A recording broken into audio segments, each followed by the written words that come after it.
नमस्कार दोस्तों, welcome to बात कानून की चैनल।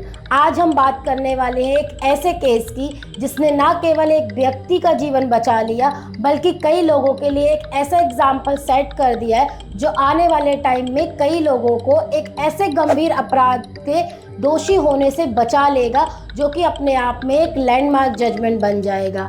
मैं बात कर रही हूँ एक ऐसे केस में आए हुए सुप्रीम कोर्ट के फैसले की जिसमें एक शख्स को 10 साल की सज़ा भी हो गई। न केवल हाई कोर्ट ने बल्कि सेशन कोर्ट में भी उसका फैसला यही दिया गया कि उसके आरोप के लिए उसे काटनी पड़ेगी 10 साल तक की सज़ा। फिर क्या हुआ ऐसा कि सुप्रीम कोर्ट ने न केवल उसको उसकी सज़ा से बरी कर दिया बल्कि उस पर लगे हुए सारे आरोपों से भी उसको बरी कर दिया। जानेंगे हम इस वीडियो में। दोस्तों, अगर मैं बात करती हूँ इस केस की, तो इस केस में जो आरोपी था वो उत्तम नगर इलाके दिल्ली में रहता था और वहाँ ही उस महिला से उसकी जान पहचान शुरू हुई थी 2010 में। ये जान पहचान चलती रही और धीरे धीरे ये जो व्यक्ति था वो महिला के पास ही एक जगह पे किराए पे कमरा लेके रहने लग गया। दोनों में आपसी बातचीत शुरू हुई और बातचीत बदल गई संबंध में। अगर मैं बात करूं महिला की, तो महिला पहले से ही शादीशुदा थी, उसके 3 बच्चे भी थे और वो अपने पति के साथ ही रहती थी। ये जानते हुए भी उस महिला ने युवक के साथ संबंध बनाए। ये संबंध आगे बढ़े और 2012 में महिला को पता चला कि वो व्यक्ति जिसके साथ वो संबंध में है वो भी शादीशुदा है और उसके भी बच्चे हैं। आफ्टर दैट कहानी आगे चलती रही और 2014 में महिला ने अपने पति से तलाक ले लिया और साथ ही साथ अपने 3 बच्चों की कस्टडी भी अपने हस्बैंड को दे दी। आफ्टर दैट 2015 में महिला ने दिल्ली में वापस आकर अपनी कंप्लेंट फाइल की पुलिस स्टेशन में कि आरोपी जो उसका करंट प्रेमी था उसने उसके साथ रेप किया है। और रेप करने का जो मेन कारण उसने बताया, यानी मैंने अपनी सहमति जो दी थी संबंध बनाते टाइम, वो इसी बात पर दी थी कि जो आरोपी है मेरे साथ शादी करेगा। और इसके बाद जब ये केस अदालत में ट्रायल पे गया तो आरोपी को निचली अदालत ने 10 साल की सज़ा भी सुना दी इस फैक्ट पर कि जो महिला के साथ संबंध बनाए और संबंधों के दौरान उस महिला ने एक संतान को भी जन्म दिया, तो वो कहीं ना कहीं गलत है और इसको देखते हुए उसको 10 साल की सज़ा सुना दी गई। युवक ने याचिका दायर की हाई कोर्ट में। हाई कोर्ट ने भी निचली अदालत के फैसले को बरकरार रखा।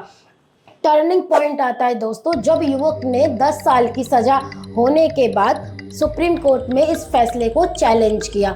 सुप्रीम कोर्ट ने कई फैक्ट के आधार पर एक्सप्लेनेशन दिया कि इस केस में हर बार एक युवक ही गलत हो, महिला सही हो जरूरी नहीं है, क्योंकि जो आपसी संबंध महिला और पुरुष के बीच में बनते हैं हर बार वो शादी का वादा करके ही बनाए गए हों ऐसा जरूरी बिल्कुल नहीं है। और इसमें 3 मेन फैक्ट पर सुप्रीम कोर्ट ने बात की। पहला, महिला पहले से ही शादीशुदा थी, उसके 3 बच्चे थे, अपने हस्बैंड के साथ एक साथ घर में रह रही थी, फिर भी उसने उस व्यक्ति के साथ शारीरिक संबंध बनाए। दूसरा, जब 2012 में महिला को ये पता चल गया कि आरोपी भी शादीशुदा है और उसके भी बच्चे हैं, तब भी उसने अपना रिश्ता उसके साथ जारी रखा।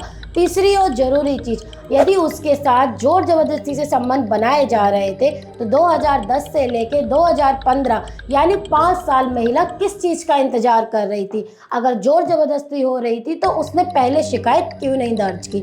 और चौथा और सबसे इम्पॉर्टेंट, जो महिला पहले से ही शादीशुदा है, 3 बच्चों की वो माँ है, क्या वो नहीं जानती कि शादी होने के बावजूद वो किसी गैर शादीशुदा मर्द के साथ संबंध क्यों बना रही है?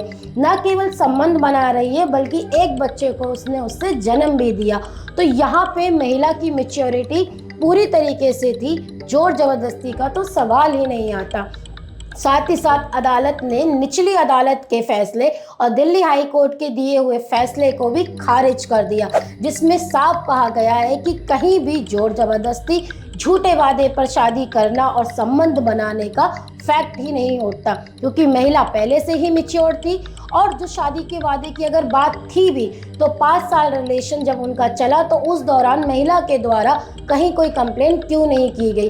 साथ ही साथ लड़कों के लिए सुप्रीम कोर्ट ने एक और अहम बिंदु को अंकित किया, जिसमें ये साफ कहा गया कि यदि संबंध शादी के आधार पर भी बनाए गए हैं तो हो सकता है परिस्थितियां बाद में ऐसी आ जाए कि शादी करना मुमकिन ना हो। तो इस कंडीशन में ज़रूरी नहीं है कि लड़के ने हर बार लड़की के साथ रेप किया हो। तो ये केस आपके लिए हो सकता है एक सबक, जिससे आपको पता चले 2 चीज़ें। पहला कि अगर आप किसी के साथ संबंध बना रहे हैं और अगर उसकी स्थिति ऐसी है कि शादी होना पॉसिबल नहीं है तो पहले ही आप कन्वर्सेशन के थ्रू मामले को सॉल्व कर लें, यानी आपसी बातचीत से मामले को वही संभाल लें। दूसरा चीज़, दबाव या किसी भी तरीके का फोर्स बनाना दूसरे व्यक्ति के ऊपर कि शादी करनी ही करनी पड़ेगी नहीं तो मैं कंप्लेन कर दूंगी, तो निचली अदालत के फैसले को भी आगे अदालत में अगर आप चैलेंज करते हैं तो होपफुली आपके फैसला आपके पक्ष में आए, इसकी पूरी संभावना है। तो कभी भी अगर निचली अदालत ने सज़ा सुना दी है तो आप उम्मीद ना हारें, मामले को आप उचली अदालत में ले जाएं और उसके बाद देश का सुप्रीम कोर्ट में ले जाएं। आपकी अगर केस में 1% भी आपको उम्मीद नज़र आती है तो लास्ट तक आप अपने केस के लिए रिप्रेजेंटेशन दे सकते हैं। इसी तरीके की और नॉलेजेबल वीडियोस हमारे चैनल पे आती रहेंगी, तो आप हमारे चैनल को फॉलो करें, इस कहानी को शेयर करें जिससे ज़्यादा से ज़्यादा लोग एक्नॉलेज हो सके, और अगर आपका कोई सवाल है तो कमेंट करें। Thank you so much for watching बात कानून की।